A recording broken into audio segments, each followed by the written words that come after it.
Wow. They just shredded Nippy.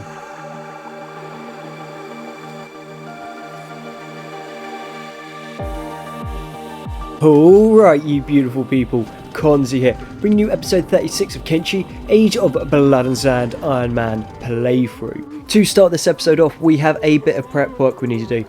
We're going to sell the triangle first for the 30k bounty. I saw some armor schematics that looked interesting, so I picked them up, see what they end up like. We need to get some rucksacks because we're running low at the base. And then we're going to need to put some lighting in. And we have the blackened leather hive vests in full production now, so we should be able to start equipping our guys with those. We're running low on iron ore, so we're going to put in a new ore mine, and then we're going to need to get extra power generation in for it.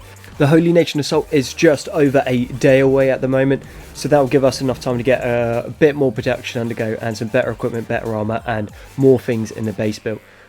Building the corpse furnaces, pretty simple. After the battles, there's just so many corpses everywhere.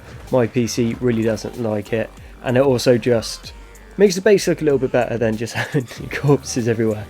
We are running low on building materials from building those walls. It costs us a lot of resources, so we're just going to upgrade the stone mine, so then hopefully we can create a stockpile of building materials, so if we need to build again, move to a new base or anything like that, we will have some ready for us, which would be pretty ideal. We have Nippy and Lidus gone down to the Black City. They're just going to sell off the surplus kit that we have and the things that we don't need, and then we're going to go and then talk to Trash Can Carlo. The idea is we want engineering cores and research books, so then we can start producing some better stuff for ourselves. We have found a couple thrashers on the ground, and whenever there's one thrasher there's always a rest. Yeah, there we go, there's a group of 6 in total. Wow, they just shredded Nippy. I don't think I've ever seen him take that much damage that quickly. Okay, so we're going to need to pull Nippy out because... oh, he's down. Right, okay. Not perfect. Let me think. So we'll get Lidus to heal Nippy up as quickly as we can, because with the amount of bleed damage he's taken, he will bleed out and he will die if he's not dealt with. Lidus can take a few hits from the thrashers because he has acceptable armor. If he starts getting slotted in the head, that's pretty much game over for Lidus, because the bleed damage on those things is mental. I would say amazing, but it's not when it's against you. And we're just going to get in, try to close the distance and try to stab them. But the amount of firepower these guys can kick out, they can literally just chain you before you can even get into attack. So we're going to need to get in it as quickly as we can. Now we're in close. There's not too much to worry about. They end up blocking each other or shooting each other, or they just don't fire. So that's pretty good. I mean, not good that Nippy's down. And I just realised that means Nippy's not going to be in the fight against the Holy Nation. He'll be in a little bit, but his blood's depleted and he's taking hits all over his body, so he's not going to be in any situation to fight for any length of time. So my normal strategy of using Lidus and Ray to heal and then Nippy to like try and snipe down their important characters, that's not going to work this time. So we're going to be just stuck with Lidus and Ray holding the line, and that's if Lidus and Nippy can get there in time, because the chances are the assault will be on us before Lidus and Nippy get back to the base, which obviously isn't ideal. Thankfully, it will be extra training for my guys. My guys are slowly getting better. Not amazing, but definitely better. We are going to increase the town raid size up to 4 times. We were on 3, but we're going to go up to 4.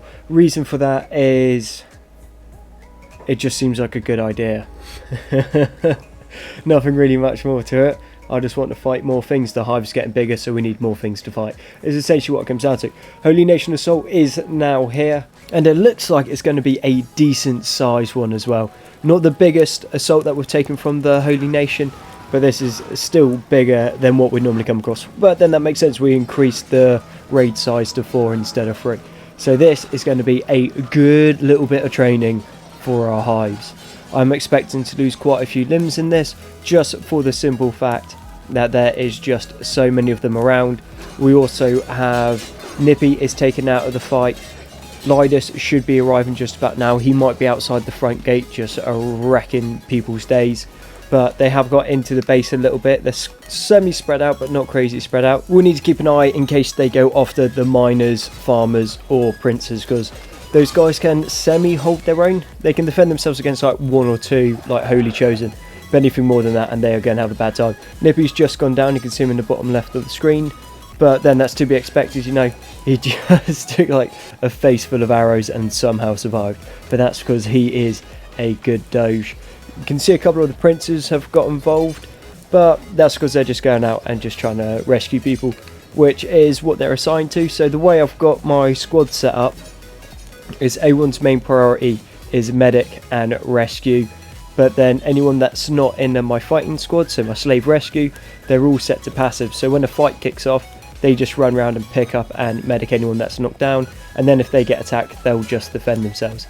And over time, they're slowly getting better and able to, I wouldn't say win, they normally can't win a fight, but they can spread out the attackers' numbers, and that gives like Ray, Lidus, Tychus, Tukentino, those guys a chance to get in and start bringing them down, which is pretty good. We do have Ray basically just holding the threshold there, so people will be like, we're the first into the breach, and then you just have a 9-foot tall Praetorian just about to like ruin your day with a Guando to the face with the details. But this looks pretty cool. It probably looks like a reverse firing squad. So instead of Tychus being stood up against the wall, it's the crossbow guys stood up against the wall shooting at them. But Ray Lidus is just going to come in and just ruin their day. It's 4 down and 3 hits.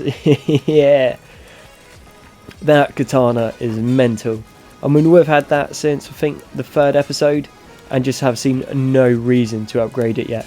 We'll look into it later on, but something that I did get asked is why we're not building better weapons yet, and the fairly simple reason for that is if we upgrade our weaponsmiths to produce better weapons, that will take steel bars, and steel bars take a lot longer to make than the iron plates.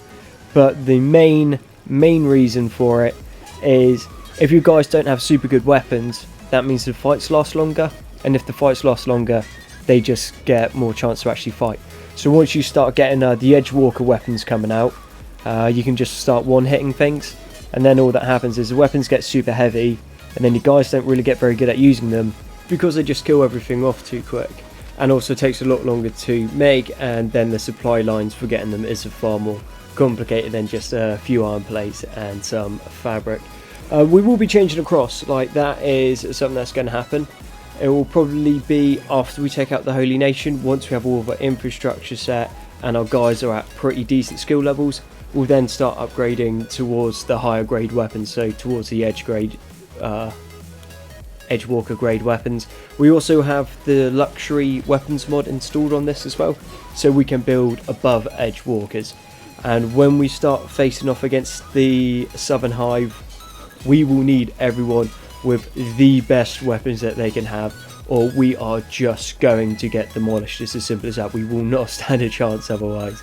But for now, it's not super necessary, and it would slow us down from taking out the Holy Nation, which is what I intend on doing. The assault will start hopefully next episode if everything goes well. So having given it some thought and some planning in my primitive way of doing it, I think our best plan is to launch a counter-attack after this attack is over and we're healed up, and we go straight to Bad Teeth. When we attack Bad Teeth, if we go through the north, so carry up through Skinner's Roam and then come down, we can go through the northern entrance of Bad Teeth. There'll be less patrols and less enemies around, so we won't get as many fights on the way there, so we can arrive fresh for the fight. We go in, wipe the town out as quickly as we can, and then depending on the injuries, casualties, and when the next raids are coming in, either we retreat back, heal up and defend against a counterattack, or if we have enough time, we carry on to Stack, where the High Inquisitor Setter will be. If we can take Setter out, then the southern section of Holy Nation will fall to the Shek, which means getting through their territory so we can get to Blister Hill will become a lot easier. We can go up and take out Okran Shield. If we go up to Okran Shield, we might as well stop by Narco's Trap. If we go to Narco's Trap, we're going to be able to hopefully get some AI cores and a bunch of generator cores and CPU cores, which are going to be super useful for some of the later end tech that we are going to want to produce. I understand that that is a super primitive battle plan that I've come up with. It's about as valid as like two medieval commanders duking it off, and one of the lieutenants goes, "Sir, so what should we do?" He goes, "Well, the plan is to win, sir." Oh, nice. How do we do that? By killing them first. Amazing. I had never thought of that before. You, sir, are Napoleon. But yeah, that's my primitive-esque plan set up there. If you guys think I've missed something, or you know something that I don't, just message that down below, and hopefully we can incorporate that just to make this a little bit more efficient to get through, because we still have a lot to do in this playthrough. We've cleared up the Holy Nation assault now. There isn't many of them left, and it is mainly just us patching each other up and then taking the injured back to the beds so they can rest. So we held that pretty good. I'm quite happy with that. That definitely could have gone worse. It could have gone better, but then I say that just about every attack. And Darwin died, which I'm a little bit confused about, seeing as we literally just went round and healed everyone, and everyone that needed rescuing has been rescued, and there we go. Somehow Darwin ended up on top of a wall, on top of a tower on top of a wall, I may add, with no staircase to it, even though he's lying dead on the staircase. Amazing. There must have just been too many people fighting in that area, and then he just got like clipped through and then just got beaten to death. We put the staircase in so the Holy Nation, we can kill them off basically as revenge, and then we can also get to Darwin's body. We're going to be able to then burn Darwin's body instead of it staying there and rotting and being eaten by maggots and flies. I think that's a nice thing to do. We might as well just loot any of his decent kit off him. Turns out just a medikit.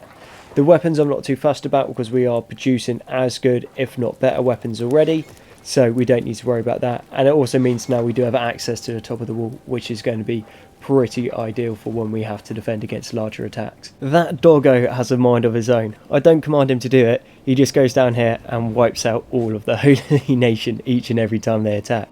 But with that, ladies and gentlemen, I do need to bring the episode to an end. So thank you very much for watching episode 36 of Kenshi, Age of Blood and Sand. I've been Konzi. All your comments, likes, subs, support have been amazing, and I'll catch you guys on the next one.